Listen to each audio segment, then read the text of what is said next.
entrevistada de hoje é não, é com certeza a professora de português mais bonita do Brasil, Cíntia Chagas. Ela é um escândalo de bonita. E ela é um escândalo de professora também. Ela tem uma longa história, uma história maravilhosa, que eu vou deixar claro que ela conte para vocês, porque tem muito mais sabor. É a mesma contando. Até porque ela foi demitida quantas vezes? 10. Você vê a incompreensão a que ponto chega. Mas a gente vai falar de várias coisas nessa entrevista. Eu vou começar falando isso só para dar uma descontraída, porque eu gosto muito dessa história. Dessas demissões sucessivas e que não te desanimaram nunca, né? Jamais. Não é uma mulher de desanimar, não. Brasileira, né? Não desiste nunca. Foram 10 demissões. Eu trabalhei em 13 lugares, fui demitida de 10. Um era meu, o outro faliu. Ou seja, só um local não me demitiu. Você quer que eu comece por onde? Você quer que eu fale de Eu onde quero que que eu você comece sou? contando o porquê dessas demissões. O Porque você porquê? fugia totalmente às regras. Totalmente. Eu era o inesperado, tanto no quesito físico, quanto no quesito intelectual, pedagógico. Eu era o anticristo para os meus colegas de profissão. Por quê? Número um, eu era muito novinha. Eu comecei a faculdade de letras e logo no primeiro período eu já trabalhei. Então, eu fui uma trabalhadora que estudou. Foram 4 anos de graduação, 4 anos de muito trabalho. Então, quando eu me formei, o mercado fez assim em mim, me pegou. Porque, num primeiro momento, a menina ela é animada, ela é agitada, ela é inovadora, vai trazer uma energia nova para a nossa instituição. Que legal essa garota. Era o que pensavam no primeiro momento.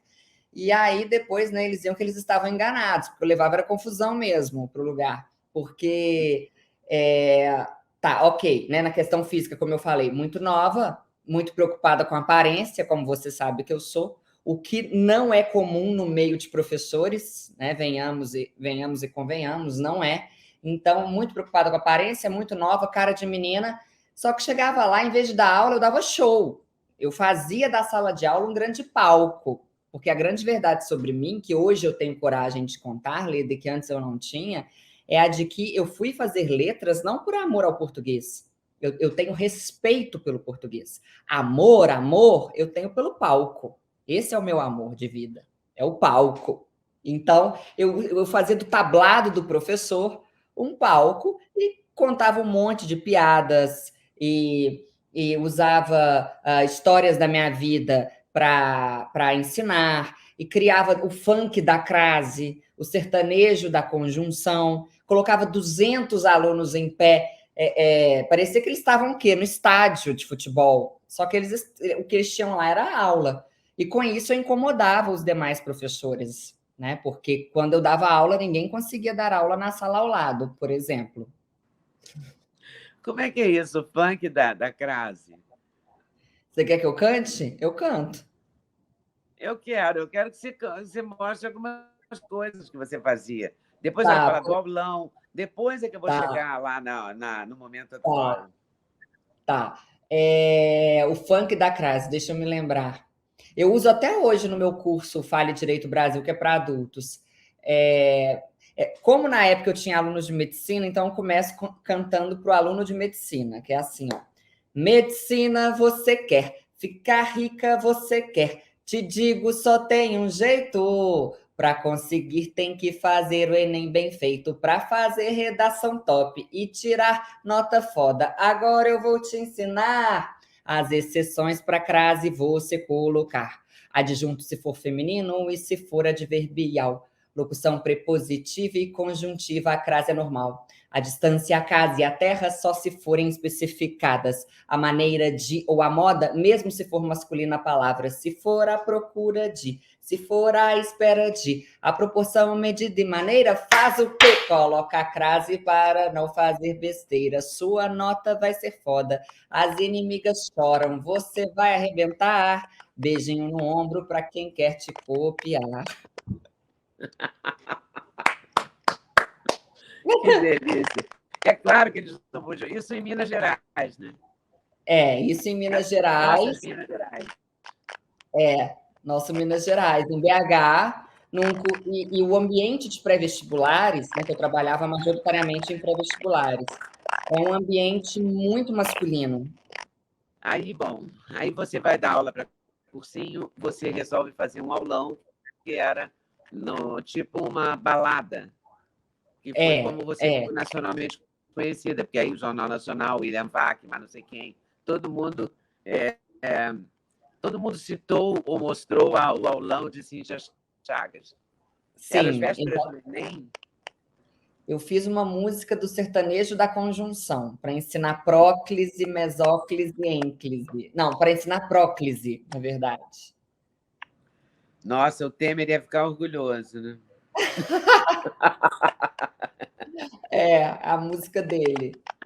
Mas o aulão ele foi criado para fazer uma revisão para o Enem, e eu reunia, eram mais ou menos 100, cento e poucos alunos, e cada um poderia levar um amigo, e aí eu colocava esses alunos numa balada, já fiz em balada sertaneja, na UDS, já fiz em balada normal, né, com DJ e tudo, e eu levava para o aluno a experiência da balada, então havia hostess, havia fumaça, havia tudo que existe na balada, menos álcool. Eles não podiam beber. E era beneficente, e eu sorteava também viagem, eu fazia parceria com a agência de turismo, com spa, eu sorteava várias coisas, até o dia em que finalmente o Jornal da Globo foi cobrir, e no dia seguinte eu virei a capa do G1, isso em 2015, em outubro, novembro de 2015. Mas eu já fazia esse aulão, há anos, que é a coisa de não desistir, né? E o MGTV não me cobria, eu ficava com ódio, não me cobria. É aquela coisa, ninguém é profeta na própria cidade, né? O MGTV só me mostrou quando o Jornal da Globo, o William Vac, o G1, o Jornal Nacional me mostraram. É incrível isso, né? Sei lá, parece uma inveja, né? Eles desvalorizam, né? A gente tem essa tendência, eu acho que é do brasileiro. Quem que era? Era o Nelson Rodrigues, que falava que a gente tinha complexo de vira-latas? Acho que era. O É, Tom Jobim dizia que sucesso no Brasil é pecado mortal. Então, exato. talvez seja isso. Mas É, aí você fez um sucesso nacional com essa balada. E eles passavam no vestibular, isso que importa, né? Eles exatamente. passavam no Enem. Na Eles passavam. verdade, a aula na balada ela era uma perfumaria, ela era um presente que eu dava para esse aluno, né, que estava estressado, né, e era eu também no meu palco, porque no início da entrevista eu falei que meu amor é pelo palco. Então eu ia, Leda, eu ia assim, vestida a caráter mesmo, eu ia maquiada como se eu fosse assim. Eu nem gosto, eu sou uma pessoa mais discreta, pelo menos na vestimenta, né? Na personalidade, não, mas na vestimenta eu costumo ser. Assim, eu colocava cílios enormes, uma maquiagem pesada, eu achava que eu era Beyoncé, eu ia assim, como um carro alegórico. Tipo a sua Nora, sabe? Tá. Como se sua nora, Sei. entendeu? E eu ia naquele estilo. E, enfim, os alunos, a minha média de aprovação era de 90% em vestibulares de medicina. E foi aí que o Danilo Gentili me chamou na semana seguinte, e a partir daí tudo se abriu para mim. Foi muito impressionante como que ir ao Danilo Gentili modificou a minha vida. E eu nunca mais parei de dar entrevistas. Fechei o cursinho em Belo Horizonte em 2019, já era um projeto, eu queria fechar até 2021, porque eu sabia que esse mundo de cursinho, a tendência dele é só de piorar, não é de melhorar, porque a quantidade de faculdades que se abre é enorme, e porque também os jovens de hoje, nem todos, eles terminam o colégio e vão para a faculdade. Hoje o cara quer abrir uma startup, aí ele ganha muito mais que o pai ganhou na vida dele inteira. Eu tinha um estudo sobre isso, eu sabia que a realidade de cursinho mudaria. Aí eu já estava na internet, no Instagram, desde 2015 também, e então eu ofertei em 2019 o meu primeiro curso online, e estourou, vendeu assim muito, muito, muito. E aí Se eu tive chama mais como esse curso? Fale Direito Brasil.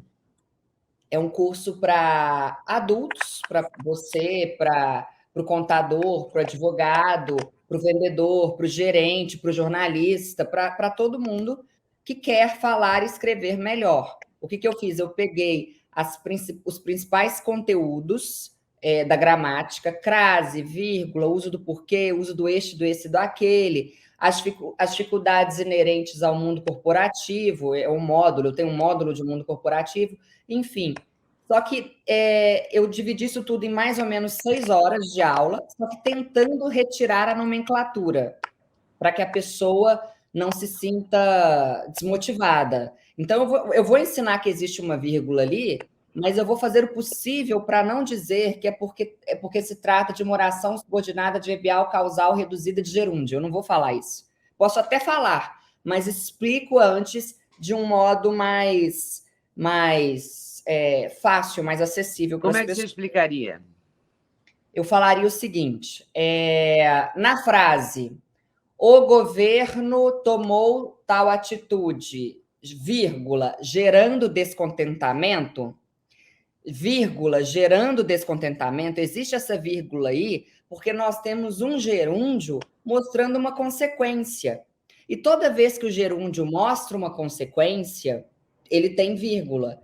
Então, ele bebeu muito, ele bebeu muito e agrediu as pessoas, vírgula, ocasionando discussões. Uhum. Então, isso toda vez, vírgula antes do gerúndio, gerúndio mostrando consequência, tem vírgula antes. Tem vírgula antes. Mostrando consequência, tem vírgula antes. Mas eu poderia explicar que se trata de uma oração subordinada adverbial consecutiva reduzida de gerúndio. Aí eu teria que explicar o que é oração, o que é subordinada, o que é adverbial, o que é consecutiva, por que é reduzida e o que é gerúndio. Sendo que eu consigo falar só assim para a pessoa. Na hora em que você vira o gerúndio, que é aquele verbo terminado em NDO, e ele transmitir uma ideia de consequência, coloque a vírgula na frente dele. Simplificou então, a beça, né? A beça. Então, a minha ideia é essa. Porque ninguém quer virar Machado de Assis. A pessoa só não quer passar vergonha. Né? É verdade. E o que faz mais a gente passar vergonha no quesito língua, português? Olha... É a crase que não foi feita para humilhar ninguém, como disse Ferreira Goulart. Será que ele disse mesmo? Dizem que sim. A crase não. A crase, o que ela mais faz na vida dela é gerar confusão. Porque a crase ela pode retirar ambiguidades. Por exemplo, ela cheira a gasolina. Com crase, quer dizer que ela está com odor de gasolina. Sem crase, parece que ela está cheirando a gasolina. Então, a crase, ela não necessariamente faz a pessoa passar vergonha. O não conhecer a crase, na verdade, gera ambiguidade, geralmente. O que faz a pessoa passar vergonha é concordância, né? Concordância. Essa. Concordância e como nominal, o brasileiro erra a concordância, né? Ou então o pronome errado mesmo, né? Não concordar o pronome, por exemplo, aqui em São Paulo é muito comum. Vamos se ver amanhã? Se é vamos, é nos, né?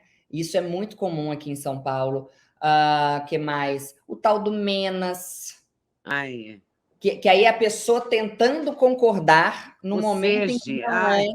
Isso. Ou seja, de matar, não é? O seja, o esteja. E é interessante o seguinte, né?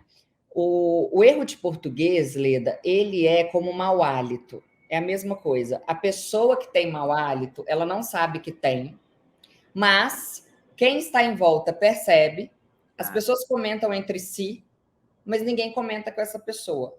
E para mim, português é a mesma coisa, um português mal falado. E outra coisa que o português mal falado faz, além de fazer com que o que você escreve no grupo da empresa seja alvo de prints, né, e um mande para o outro, mas o que ele faz também é depreciar a sua imagem, né? Porque às vezes você está com uma imagem tão boa da pessoa, a pessoa está falando, está te explicando algo que ela conhece bem, sei lá, um exemplo básico, um vendedor de carro.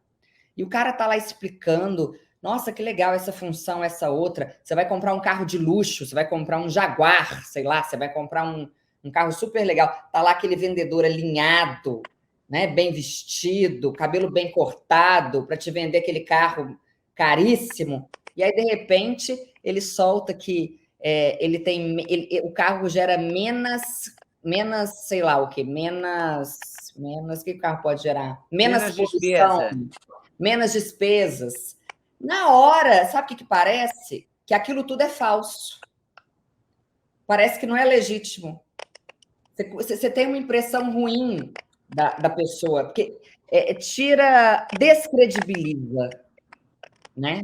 E, por outro lado, um português bem falado confere a pessoas, às vezes até a grandes corruptos, a pessoas que estão falando, inclusive, uma coisa horrorosa, mas confere uma credibilidade que você fica assim, impressionada, né? O cara tá falando, às vezes ele está defendendo uma ideia estapafúrdia, uma ideia canalha, uma ideia péssima, mas o português dele é tão bom que você fica até com vontade de continuar ouvindo, né? A concordância me mata também. Tem uma história de 2 pastel e um caldo de cana, não tem uma coisa assim que também às vezes é atribuída a paulista, mas que independe do Estado, né? O erro independe do Estado. Dizem que o Maranhão tem o português mais castiço, né? Dizem, dizem. Eu, na minha vida aqui no Brasil, eu fiquei assustada foi com o pessoal do Sul. O pessoal do Sul que me desculpe, mas eu fiquei assustada com as concordâncias lá. É um tal de tuvice em vez de tuvistes, que eu não consigo entender. Eles criam ali, né? Não todos, é óbvio, mas eu ouvi muitas É. pessoas. Eu morei ali uns Nada 3. é todo, nada, nenhum erro é de todos, né? É Mas às claro. vezes é mais preponderante num estado que no outro, né? No Rio a concordância também, né? Porque usa-se também o tu, e aí é tu vai, não é tu vai, é tu vais, né? Mas, enfim, nós mineiros, agora eu vou falar mal da Vamos falar gente. mal de nós. A gente come o S, não é igual ao carioca, que é no tu vais, porque a gente não usa o tu. A gente come, eu falo que mineiro é tão guloso, gosta tanto de comer, que a gente come o S e o R das palavras. Cadê os meninos? Cadê os meninos? Você viu os meninos? E a gente tem um prazer, parece, né? Em falar, cadê os homens? Cadê os homens? Não tem homem aqui, não? Homem, né? A gente tem um prazer. A gente tira o R no infinitivo. Fora Ah, os não, cadinhos, né? Um cadinho de não sei o quê. cadim. A gente não fala o dinho. Uma Eu vez acho que é uma preguiça também, né? Uma preguiça mesmo. eu conheci um seguidor meu aqui, numa festa, eu estava numa festa, e aí ele, eu sou seu seguidor, e eu queria te falar, ele chegou assim com raiva de mim, sou seu seguidor no Instagram, e eu queria te falar que vocês mineiros são péssimos, tá? Que eu vou a Belo Horizonte sempre, e que vocês comem todo... Olha, aprende comigo, é menino, não é menino, é menino, é pãozinho, não é pãozinho. Gente, eu falei, gente, mas esse cara tá com raiva de mim. Eu entendi ele o seguinte, que ele achou que eu não tivesse nenhuma propriedade para corrigir ninguém, já que, como todo bom mineiro, eu como o fim das palavras. Bom, agora temos uma nova linguagem, né? Uma tentativa de nova linguagem, que Rondônia lançou, depois o proibiram, agora voltou. Parece que o Fachin, acho que foi o Fachin, né, que determinou que não pode proibir a linguagem neutra.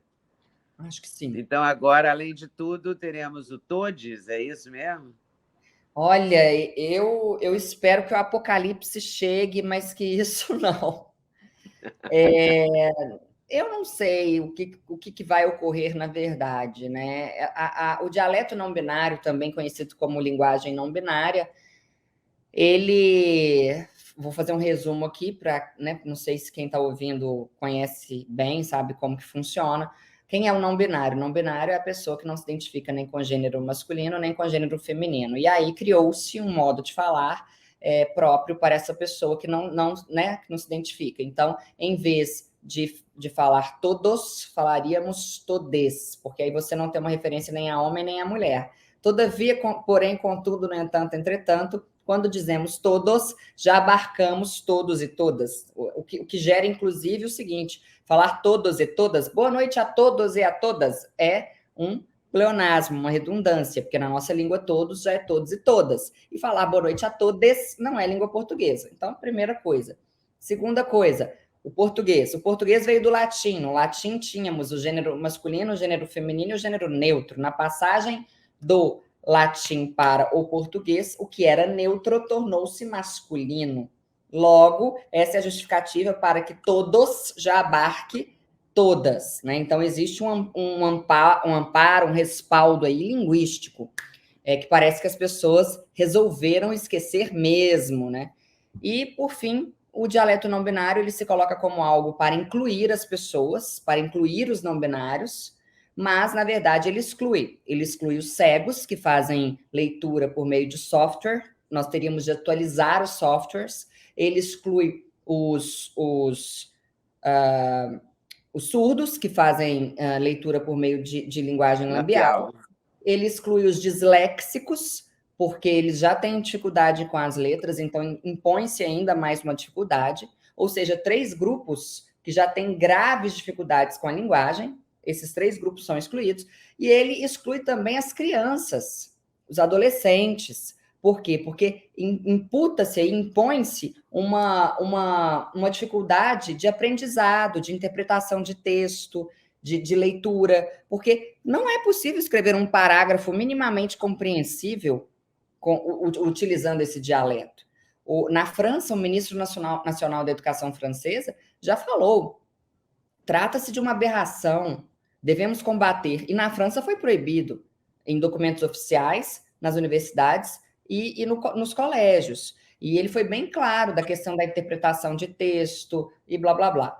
Só que... Fora que deve causar prejuízo também a quem tem alguma deficiência, tipo autista, esse tipo que tem uma deficiência, não sei se a gente classifica como neurológica, tipo uma síndrome, né?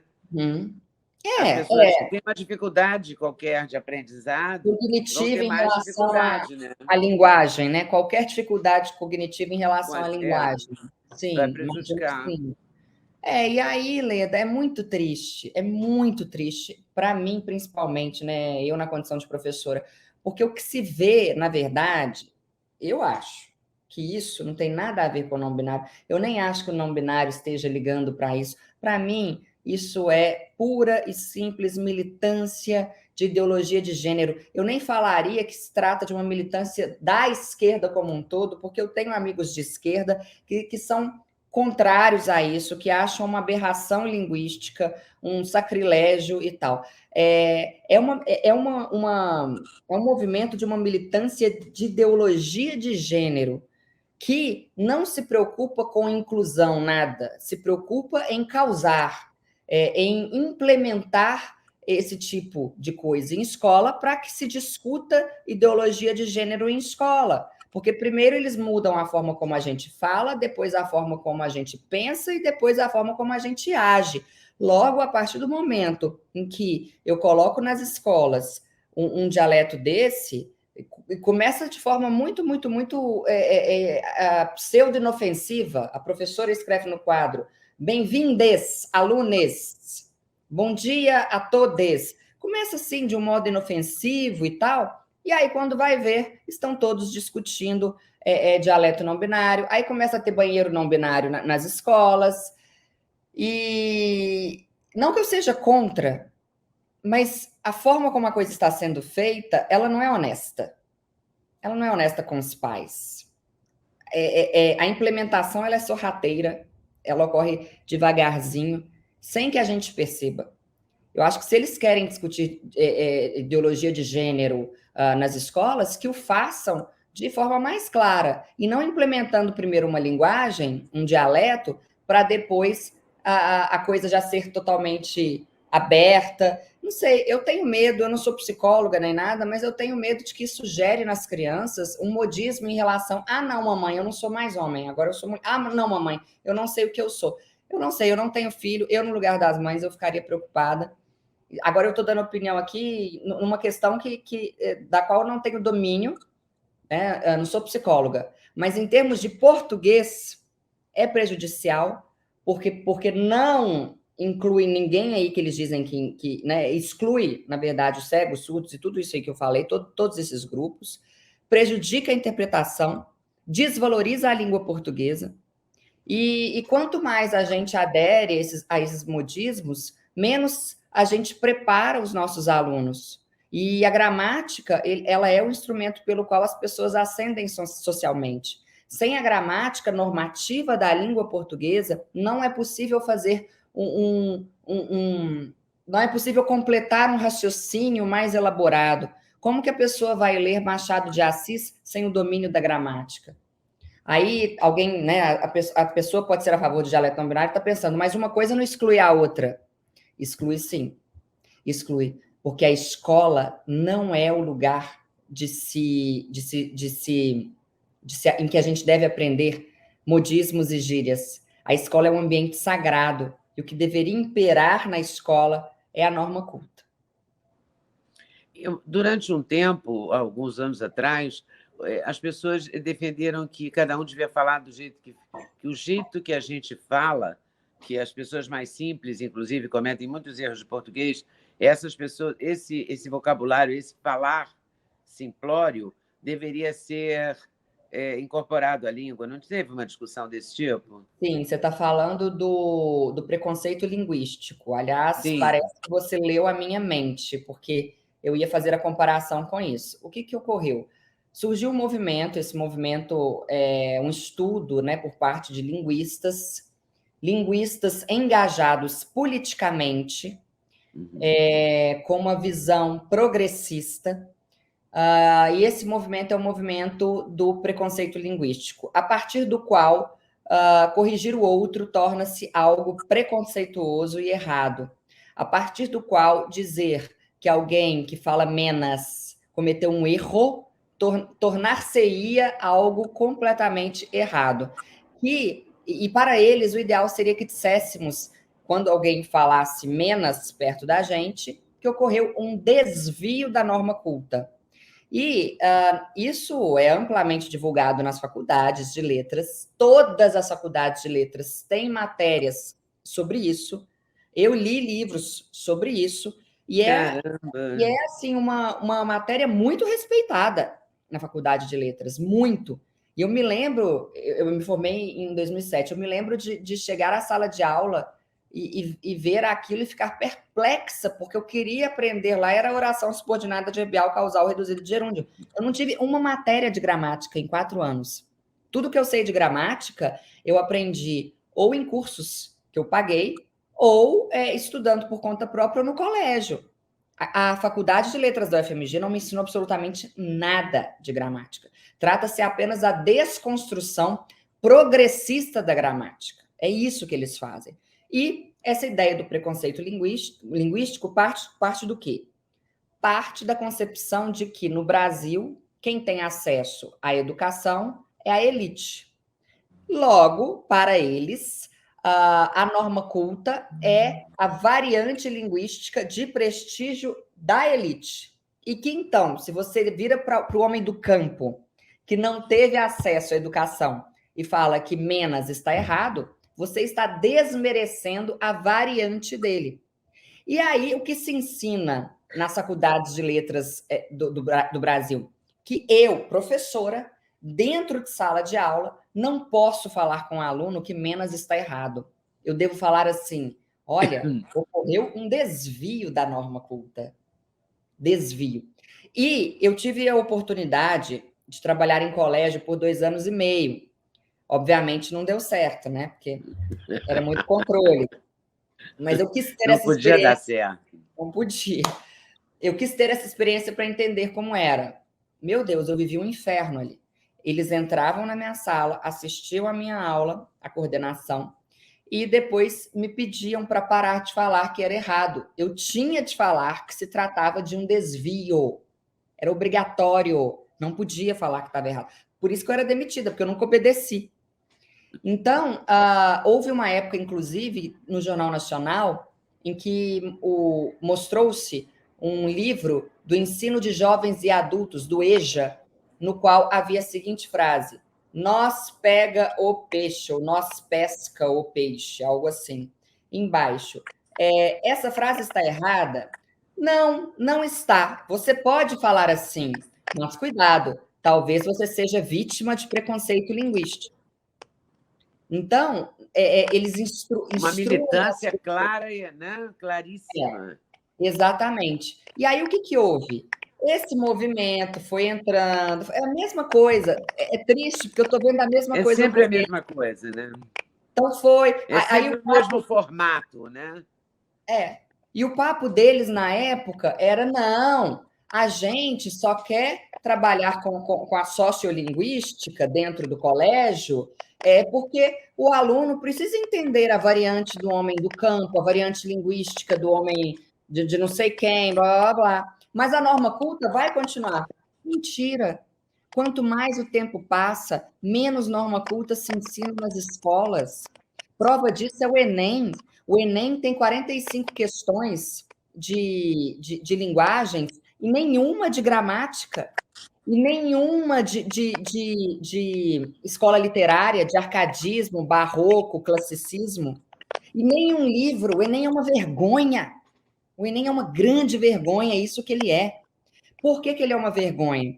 Porque os alunos do Brasil, eles se preparam majoritariamente para o vestibular. Então, se eu vivo para o vestibular e o vestibular não vai me cobrar nenhuma questão sequer de gramática, eu não vou ficar estudando gramática. Eu vou desvalorizar a gramática. Eu vou. Se der, eu estudo. Então, o que ocorre? O professor finge que ensina gramática e o aluno finge que aprende.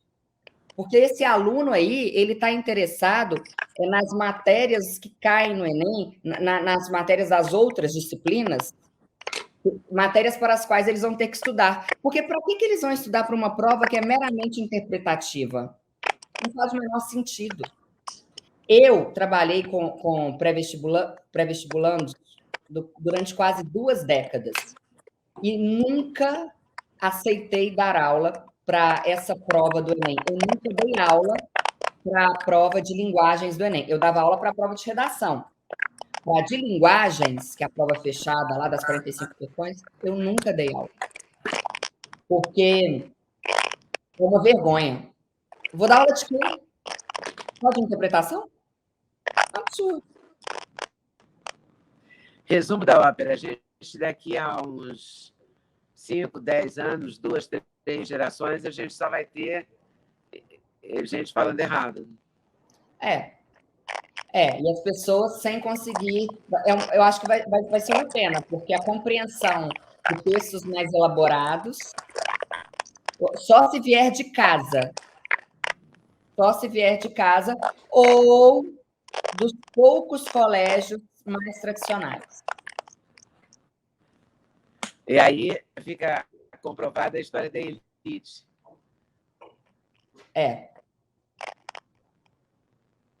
Exatamente. Olha que louco.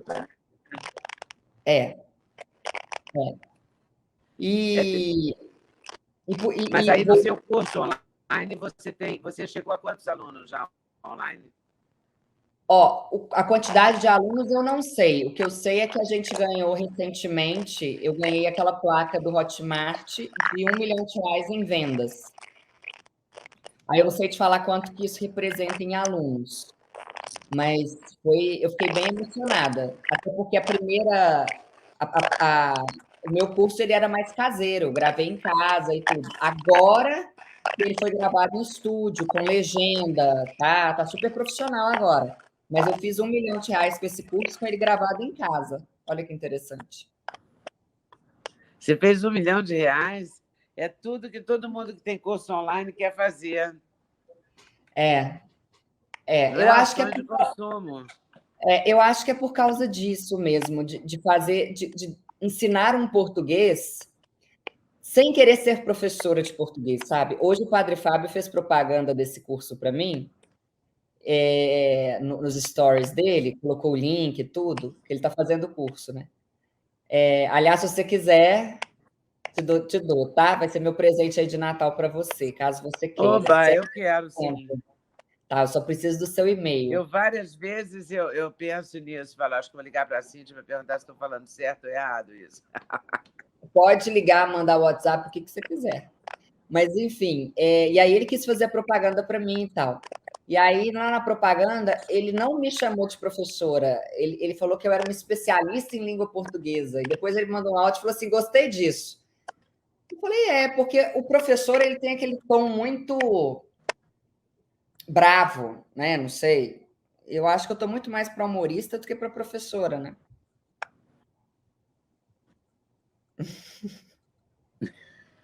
Você é uma estrela, Cíntia Chagas. Delícia. Eu acho que você tem que fazer um talk show no teatro. Sabe o que você podia fazer? Você podia fazer esse curso, sei lá, e transformá-lo em 5 aulas no teatro, sabe? No palco. Você ia amar fazer o palco e a gente ia amar fazer.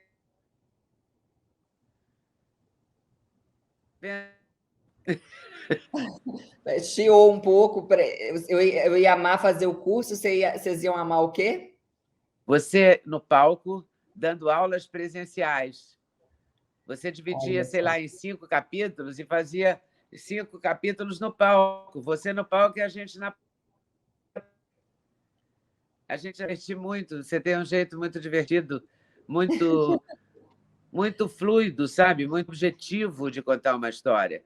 E aquele livro seu que você conta histórias e dá aula ao mesmo tempo, você ensina português contando histórias da sua vida. Eu acho que aquilo você podia teatralizar, eu acho que ia ser muito legal. Eu tenho, E você ia tá gostar do certíssimo. palco, e eu ia ser sua plateia.